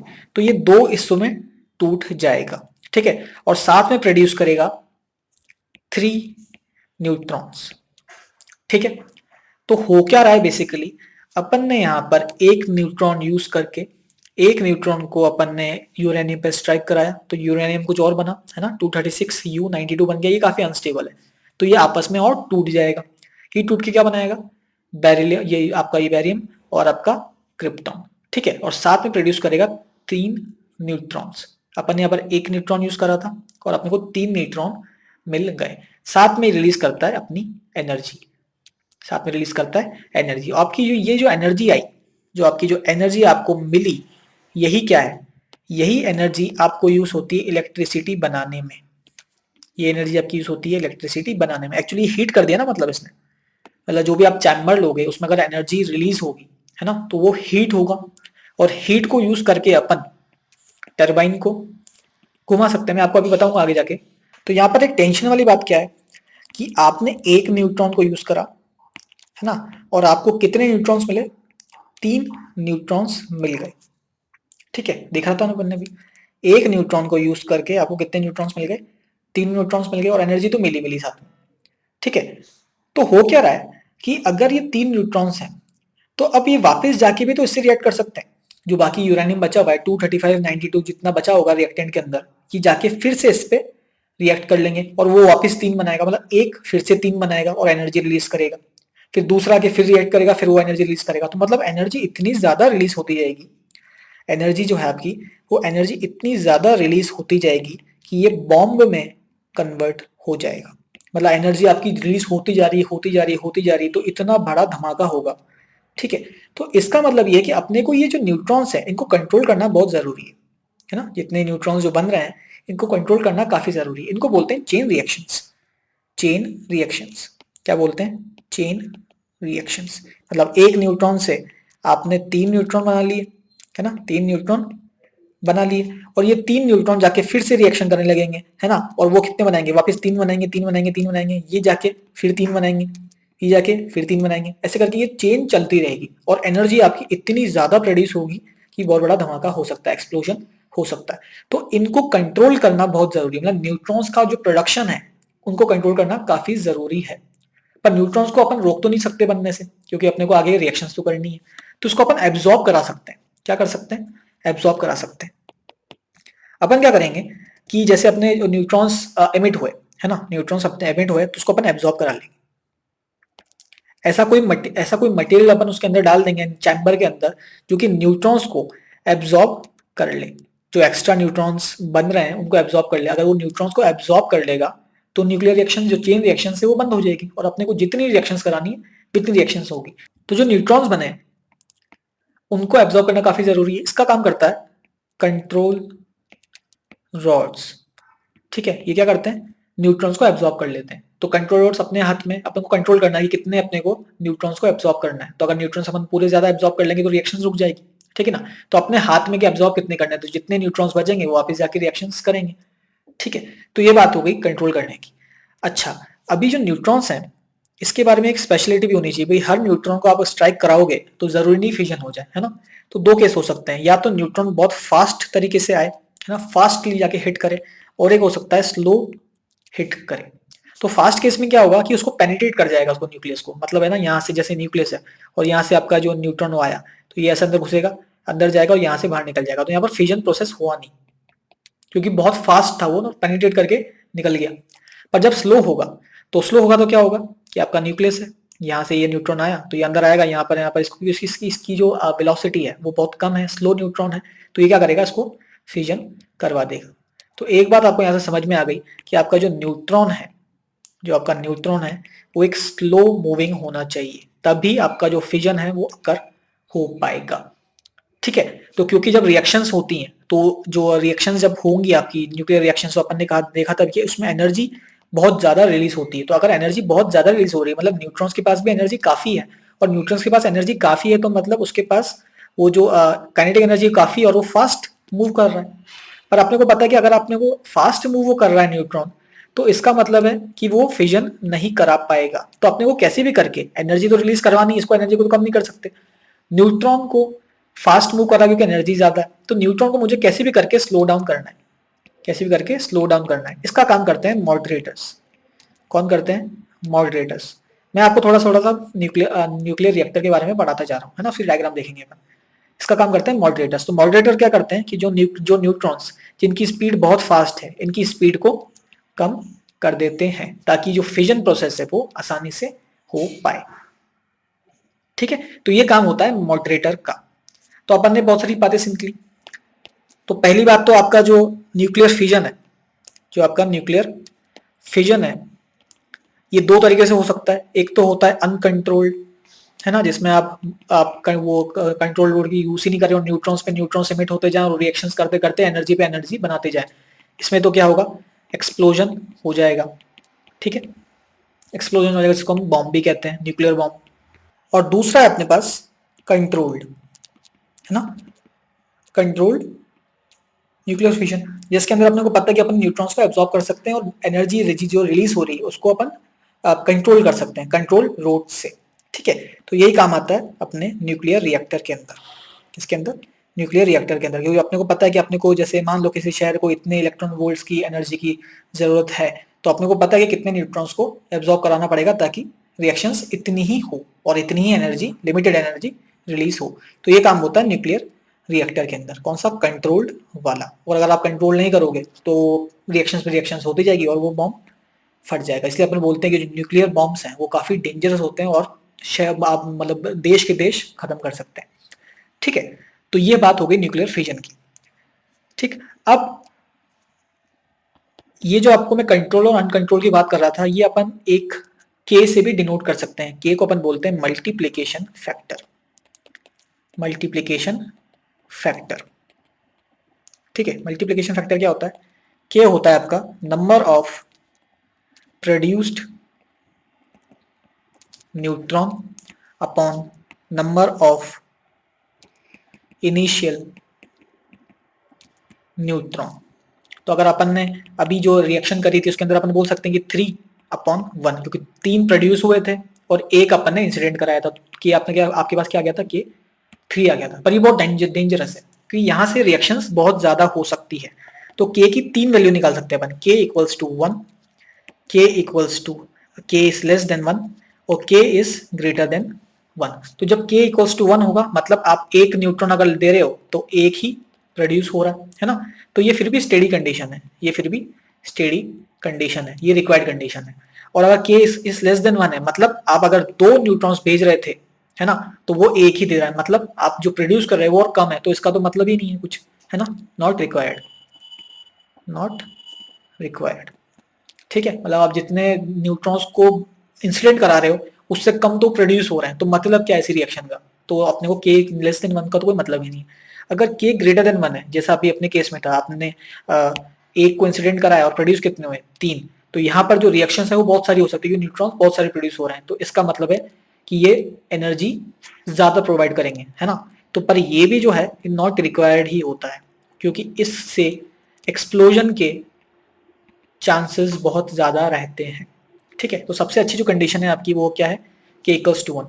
इस कंडीशन को हम बोलते हैं, किस कंडीशन को? इस कंडीशन को हम बोलते हैं क्रिटिकल। किस कंडीशन को? के इक्वल्स टू 1 को। के इक्वल्स टू के लेस देन 1 को अपन आपको पढ़ने की जरूरत नहीं, और के ग्रेटर देन 1 को हम बोलते हैं सुपर क्रिटिकल। सुपर क्रिटिकल, क्योंकि फटने के चांस सबसे ज्यादा रहते हैं, क्योंकि एनर्जी ज्यादा रिलीज हो सकती है ज्यादा प्रोटॉन्स के रिलीज होने के कारण। ठीक है, तो के को आपको बिल्कुल लगभग लगभग 1 के आसपास ही रखना है। अगर ज्यादा हो जाएगा के, है ना, तो सुपर क्रिटिकल कंडीशन हो जाएगी और दिक्कत हो सकती है। ठीक है, तो अगर आपको सिंपली अगर आपको के अगर आपका 3 है, ठीक है ना, तो ये कंडीशन बहुत बेकार है क्योंकि एक्सप्लोजन के चांस है। तो अगर इसको आपको कम करना हो, के को लेके आना हो आपको 1 के इक्वल, है ना, तो आप क्या करोगे? कंट्रोल रोड्स का इक्वल कंट्रोल रोड्स का इस्तेमाल करोगे, जिससे आपके न्यूट्रॉन्स जो हैं वो एब्जॉर्ब हो जाएंगे, और न्यूट्रॉन्स एब्जॉर्ब हो जाएंगे तो आपका जो के है वो डिक्रीज हो जाएगा। ठीक है, तो इसलिए कंट्रोल रोड्स का यूज करा जाता है, किसको? के को कम करने के लिए। ठीक है, जो आपका कंट्रोल रोड्स होते हैं, कंट्रोल रॉड्स होते हैं, वो आपके बनते हैं कैडमियम से। किससे? कैडमियम से। ठीक है, कैडमियम से बनते हैं और ये डिक्रीज करने के काम आते हैं। किसके? डिक्रीज करने को। किसके? किसको डिक्रीज करने के लिए? के को डिक्रीज करने के लिए। ठीक है, अब अपन देखते हैं न्यूक्लियर रिएक्टर होता कैसा है ना। तो ये कि बेसिक डायग्राम आपके पास किसका? न्यूक्लियर रिएक्टर का। ठीक है, तो काफी सिंपल सा डायग्राम है ना। हो क्या रहा है? देखो यहाँ पर ये जो कोर है, यहाँ पर हो रही है आपकी रिएक्शंस। जो अपन ने अभी रिएक्शन लिखी, मान लो वही रिएक्शन हो रही है और एनर्जी इमिट हो रही है। ठीक है, तो ये आपका यहाँ पर रिएक्शन हो रही है, एनर्जी इमिट हो रही है, तो यहाँ से एनर्जी बाहर निकलेगी और ये रिफ्लेक्टर है। क्या ये रिफ्लेक्टर, ये एनर्जी एब्जॉर्ब करके कूलेंट को दे देगा। ठीक है ना, कूलेंट यहाँ से जा रहा है, यहाँ से कूलेंट जा रहा है, तो यहाँ से जितनी भी एनर्जी बाहर निकलेगी, ठीक है ना, वो सारी कूलेंट एब्जॉर्ब कर लेगा, कूलेंट एब्जॉर्ब कर लेगा। कूलेंट जाके इसमें जाएगा, किसमें? हीट एक्सचेंजर के अंदर, या आप बोलो स्टीम जनरेटर के अंदर। तो यहाँ पर ये कूलेंट है, इसके पास एनर्जी है।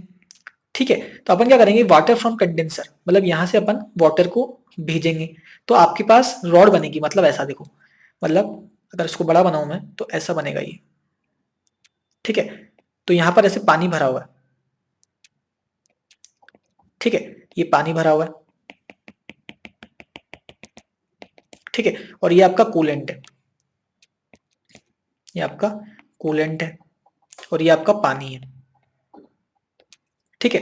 तो हुआ क्या, आपका जो यहाँ से जितनी भी एनर्जी निकली वो कूलेंट ने एब्जॉर्ब कर ली, तो कूलेंट के पास अभी एनर्जी है, कूलेंट यहाँ पर गया, कूलेंट ने क्या करा, कूलेंट ने अपनी सारी एनर्जी किसको दे दी, इस वाटर को दे दी, वाटर ने ली एनर्जी और वाटर बन गया स्टीम, वाटर बन गया स्टीम। मतलब कूलेंट एनर्जी कहां से लेकर आया, रिएक्शन से जितनी एमिट हुई, कूलेंट ने दी एनर्जी किसको, वाटर को, वाटर उस एनर्जी को यूज करके बन गया स्टीम, और इसी स्टीम को यूज करके अपन, इसी स्टीम को यूज करके अपन टरबाइन को घुमा देंगे, और टरबाइन जैसे ही घूमना चालू करेगा आपके पास इलेक्ट्रिसिटी बनके आ जाएगी। तो ये बेसिक सा प्रोसेस है ना। तो यहाँ पर जो कूलेंट है इसने अपनी सारी एनर्जी किसको दे दी, वाटर को, वाटर बन गया स्टीम में और स्टीम ने टरबाइन को घुमा दिया, ठीक है, और इलेक्ट्रिसिटी प्रोड्यूस हो गई। तो अगर आप, जब कूलेंट ने सारी अपनी एनर्जी किसको दे दी, वाटर को दे दी, तो कूलेंट फिर से ठंडा हो गया और उसी कूलेंट को अपन वापस इसको इसके अंदर भेज देंगे जहां से वो एनर्जी फिर एब्जॉर्ब कर लेगा और कूलेंट के पास एनर्जी आती है वो वापस वाटर को देगा। तो ऐसे जो आपकी एनर्जी है वो सर्कुलेट होती रहेगी। तो आप कूलेंट, तो आपकी जो रिएक्शन है वो रिएक्शन किसको एनर्जी दे रही है, कूलेंट को, कूलेंट किसको दे रहा है, वाटर को, वाटर बन रहा है स्टीम और स्टीम से टरबाइन घूम रही है और इलेक्ट्रिसिटी जनरेट हो रही है। यहाँ पर आपके पास कंट्रोल रोड्स भी आपके पास मेंशन्ड है ना, ताकि रिएक्शन जो है वो कंट्रोल हो पाए, क्योंकि न्यूक्लियर रिएक्टर अगर कंट्रोल नहीं करेंगे तो धमाका हो सकता है, क्योंकि इतनी ज्यादा एनर्जी रिलीज हो जाएगी, फट जाएगा, ठीक है। तो कंट्रोल रोड्स का इस्तेमाल करना काफी क्रिटिकल है, ठीक है। तो ये बात हो गई अपनी फिजन की। अब बात करते हैं अपन फ्यूजन की। तो फ्यूजन मैंने आपको बताया था कि ये जुड़ना होता है, क्या होता है, जुड़ना, ठीक है। दो, मतलब अगर आपके पास दो न्यूक्लियस है, ये दोनों मिलकर एक बड़ा न्यूक्लियस बना लें, इसको हम क्या बोलेंगे, ये फ्यूजन हो रहा है, ठीक है। और मैंने आपको ये भी बताया था कि ये स्टार्स पे या फिर सन पे ही होता है। ऐसा क्यों, उसका उसका रीजन अपन अभी थोड़ी देर में जानेंगे, ठीक है। तो सबसे पहले अपन फ्यूजन की रिएक्शन पढ़ लेते हैं। तो एक रिएक्शन होती है 1H1 प्लस 1H1। तो ये दो न्यूक्लियस हैं, ये एक न्यूक्लियस 1, ये न्यूक्लियस 2, इन दोनों को मिला लिए, आपस में मिल गए, फ्यूजन हो गया, और ये क्या बना लिया इन्होंने, 2H1 प्लस इन्होंने बनाया इलेक्ट्रॉन प्लस, प्लस इन्होंने बनाया एक V, और साथ में एनर्जी रिलीज करी 0.42 electron, mega electron volt, mega electron volt, ठीक है। तो ये अगर आप पहले अगर आपके सिलेबस में होता रेडियो एक्टिविटी, तो अपन पढ़ते हैं कि इसको अपन बोलते हैं पॉजिट्रॉन, और जब भी पॉजिट्रॉन रिलीज होता है तब आपके पास ये साथ में वी भी रिलीज होता है, जिसको हम बोलते हैं न्यूट्रिनो, न्यूट्रिनो। तो ये आपको अभी पढ़ना नहीं है ना, आपको सिंपल रिएक्शन याद रखनी है, आप याद रख सकते हैं पॉजिट्रॉन क्या होता है, न्यूट्रॉन क्या होता है, बट ये आपके अब नहीं पूछा जाएगा क्योंकि रेडियो एक्टिविटी पूरा हटा दिया है, ठीक है। तो हो क्या रहा है कि एक न्यूक्लियस और दूसरा न्यूक्लियस, छोटे छोटे न्यूक्लियस बनके एक बड़ा न्यूक्लियस बना दिए, ठीक है, साथ में पॉजिट्रॉन बना, न्यूट्रिनो बना, और साथ में एनर्जी रिलीज हुई। तो आपकी जो एनर्जी है वो रिलीज हो रही है, ठीक है। तो सिंपल जो फ्यूजन प्रोसेस है वो क्या होता है कि दो छोटे मिलकर एक हैवी न्यूक्लियस बना देते हैं, एक बड़ा हैवी न्यूक्लियस बना देते हैं, उसको हम क्या बोलते हैं, फ्यूजन प्रोसेस बोलते हैं, ठीक है। अब देखो एक बात, तो जब दो न्यूक्लियस को मुझे फ्यूजन कराना और एक हैवी न्यूक्लियस बनाना हो, तो उसके लिए कंडीशन क्या होगी कि इन दोनों न्यूक्लियस को मुझे बहुत ज्यादा करीब लेके आना पड़ेगा, इतना करीब कि जो न्यूक्लियर फोर्स इन दोनों के बीच में लगती होगी वो जनरेट होना स्टार्ट हो जाए, मतलब वो क्रिएट होना स्टार्ट हो जाए। आपने को पता है कि जो न्यूक्लियर फोर्स है वो एक शॉर्ट रेंज फोर्स है, शॉर्ट रेंज फोर्स है ना। अगर थोड़ा सा डिस्टेंस ज्यादा कर दो न्यूक्लियर फोर्स खत्म हो जाती है, ठीक है। तो मुझे इन दोनों को इतना पास लेके आना पड़ेगा, दोनों न्यूक्लियस को जिसको मुझे फ्यूजन कराना है, उन दोनों को मुझे इतना पास लेके आना पड़ेगा कि न्यूक्लियर फोर्स उनके बीच में लगने लग जाए, और न्यूक्लियर फोर्स इतनी ज्यादा बड़ी होती है कि जैसे ही न्यूक्लियर फोर्स लगेगी वैसे ही फ्यूजन हो जाएगा। तो अपना जो ऑब्जेक्टिव है वो क्या है, अपना ऑब्जेक्टिव कि इतना पास लेके आए कि न्यूक्लियर फोर्स लगने लग जाए, स्टार्ट्स, इतना पास लेके आना है कि न्यूक्लियर फोर्स स्टार्ट हो जाए। तो देख लो, मान लो कि ये एक न्यूक्लियस है, एक दूसरा न्यूक्लियस है, अपने को इसको बहुत पास लेके आना है ताकि न्यूक्लियर फोर्स इस पे जनरेट होने लग जाए, ठीक है। अब इसको पास कैसे लेके आओगे भाई, इसको हाथ में, दोनों हाथ को पकड़ के और ऐसे तो लेके आ नहीं सकते क्योंकि बहुत छोटे होते हैं।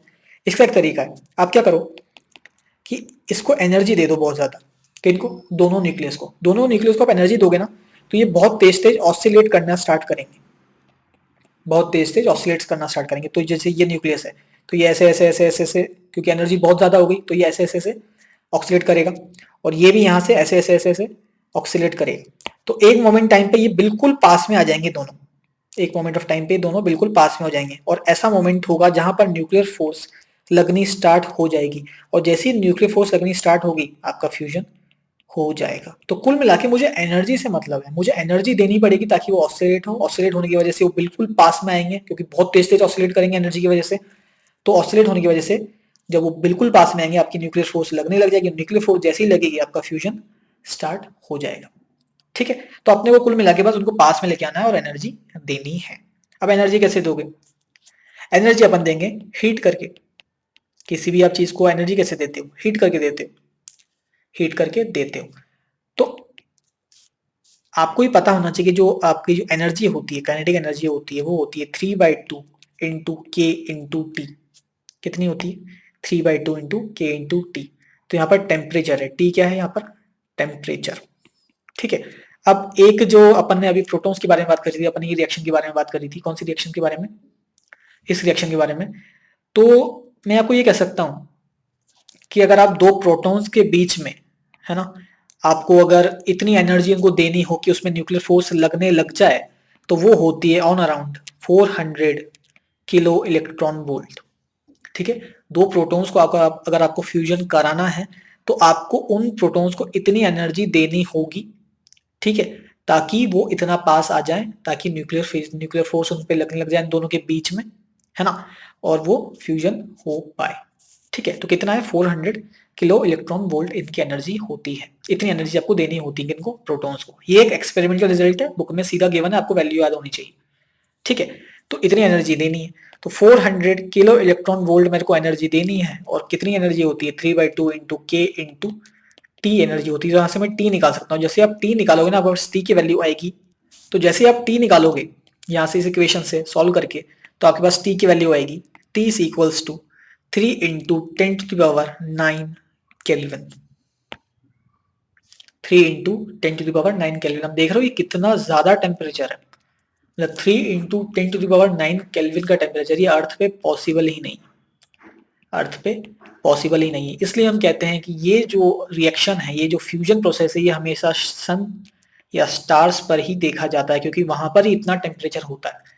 क्योंकि आपको दो प्रोटॉन को अगर साथ में लेके आना है ना, दो प्रोटॉन का फ्यूजन कराना है, तो आपको इतनी एनर्जी देनी पड़ेगी। कितनी? 400 किलो इलेक्ट्रॉन वोल्ट। और इस एनर्जी को देने के लिए आपको टेम्परेचर कितना होना चाहिए? 3 इंटू 10⁹ टेम्परेचर होना चाहिए केल्विन के अंदर। तो ये अर्थ पे तो पॉसिबल ही नहीं। तो इसलिए सन्स और स्टार्स पर ये रिएक्शन होती है। कौन सी? फ्यूजन प्रोसेस होता है। ठीक है, और इसको हम इसलिए बोलते हैं कि ये आप इसको थर्मो न्यूक्लियर, इसको आप थर्मो न्यूक्लियर फ्यूजन भी कह सकते हैं। क्योंकि आप फ्यूजन किससे करा रहे हो? आप एनर्जी देके करा रहे हो।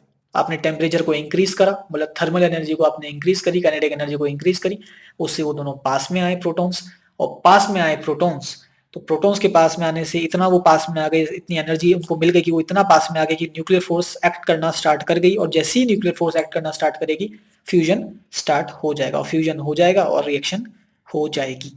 तो यहां पर आपका इतना सही है क्या? Thermonuclear fusion. तो आपका यहाँ पर अभी जो न्यूक्लियर चैप्टर है ये कंप्लीट होता है।